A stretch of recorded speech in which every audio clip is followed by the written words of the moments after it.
Hello everyone, welcome and welcome back to my channel. मैं हूं नेहा और मैं कुकिंग करते वक्त अक्सर कहानियां सुनती हूं अपने फोन पर कॉज आई लव इट। और आज सडनली ही मैंने डिसाइड किया कि अब से मैं आपको भी कहानियां सुनाऊंगी, क्योंकि मुझे कहानियां सुनना और सुनाना बचपन से ही बहुत पसंद है, खासकर horror, mysterious and creepy story. और आज मैं कुछ इसी टाइप की स्टोरी टेलिंग करने जा रही हूँ। तो चलिए बात करते हैं उस काली रात की जिस रात मेरे मामा ने गलती से किसी और को आज मैं जो कहानी सुनाने जा रही हूँ ना, दिस रियल स्टोरी। गांव की वो अंधेरी रात जहाँ ना बिजली होती थी ना कोई आवाज, बस हवा का सुकून और रात का गहरा काला सन्नाटा। और कभी कभी उस सन्नाटे में कुछ ऐसी चीजें जिन्हें शायद हमें देखना भी नहीं चाहिए। तब मेरी मामा सिर्फ 8 साल की थी और मेरे मामा जी 15-16 साल के होंगे। गाँव के साइड पर घर एंड उसमें ओपन गार्डन, वो भी बहुत बड़ा था, जहाँ पेड़ पौधे सब्जियां लगी हुई थी। और किसी साइड पर था एक बाथरूम। वो रात थोड़ी ज्यादा ही अंधेरी थी, बिजली का नामो निशान नहीं था। मम्मा को हमेशा से अंधेरा पसंद नहीं। She was literally scared of darkness and trust me, darkness in village hit different। मैं समझ सकती हूँ क्योंकि मेरी नानी का घर अभी भी वहीं पर है। जैसे कि मैंने बताया, मेरी मम्मा को बहुत ज्यादा डर लगता था, इसीलिए वो मामा के साथ बाहर गई बाथरूम के लिए। सो एक छोटा बाथरूम गेट के बिल्कुल पास में ही था और एक थोड़ा गार्डन के बिल्कुल दूसरे कोने में था। मामा ने कहा मम्मा से, तू पास वाले बाथरूम में जा, मैं साइड वाले बाथरूम से आता हूँ। उन लोगों ने ऐसा ही किया। मम्मा पास वाले बाथरूम में जाती है और मामू साइड वाले बाथरूम में चले जाते हैं। अब स्टोरी में ट्विस्ट यहाँ पर आता है। मामा गार्डन के कोने वाले बाथरूम में चले जाते हैं और मेरी मम्मा पास वाले बाथरूम में जाकर फुल स्पीड में घर के अंदर भाग गई, क्योंकि सी वाज स्कैर्ड। सो मम्मा मेरी घर के अंदर जाकर बाकी भाई बहनों के साथ बैठ जाती है। अब मामू साइड वाले बाथरूम से आकर मम्मा वाले बाथरूम के बाहर आकर खड़े हो जाते हैं एंड मम्मा का वेट करने लग जाते हैं कि वो कब बाहर आए और वो उन्हें लेकर अंदर जा सके। वेट करते करते 1 मिनट भी नहीं हुआ होगा एंड सडनली उनकी नजर गई उस बाथरूम के साइड एक छोटी सी गली पर। घर का दीवार और पड़ोस की दीवार, दोनों के बीच में एक पतली सी जगह थी। वहाँ से कोई आता जाता नहीं था, वो खाली ही पड़ा रहता था। इसका यूज कभी किसी ने नहीं किया। उसी गली के साइड पर एक लड़की जाती हुई दिखाई देती है मामा को। And trust me, she look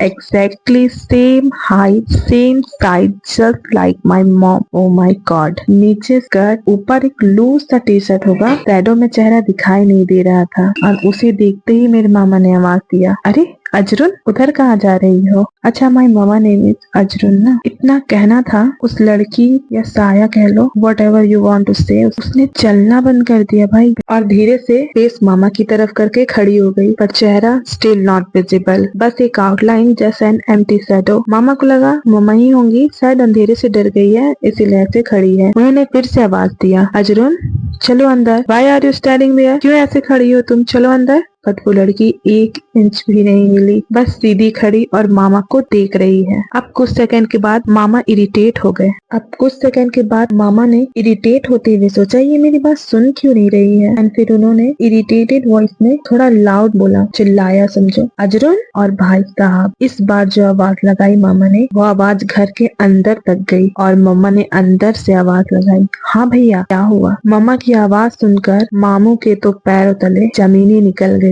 और जिसको वो मम्मा समझ रहे थे वो मम्मा थी ही नहीं। भाई साहब, वो मेरी मम्मा थी ही नहीं जिसको मेरे मामा मेरी मम्मा समझ रहे थे। कितनी बड़ी बात है, सोचो मेरी मामा की क्या हालत हुई होगी।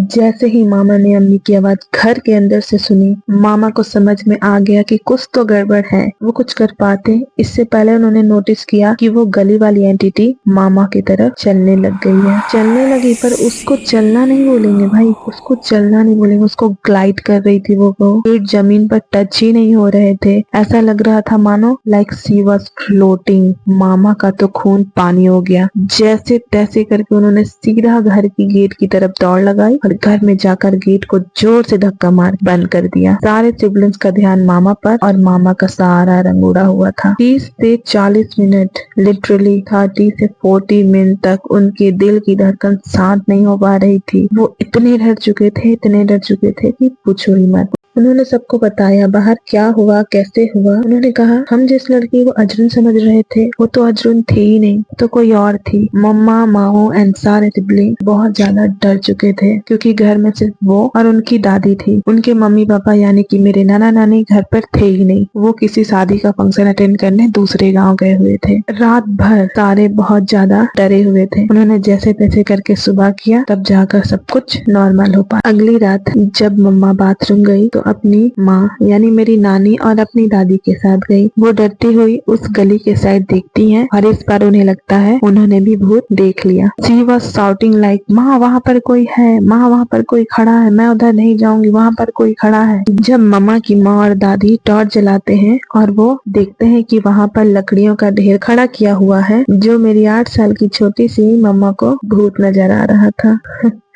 फनी बट रिलीफ, गाँव की कहानियाँ ऐसी ही होती हैं, half horror half imagination, but the fear was real, very real. If you want more real life story like this with cooking, let me know in the comments. See you in the next recipe with another story. Bye bye.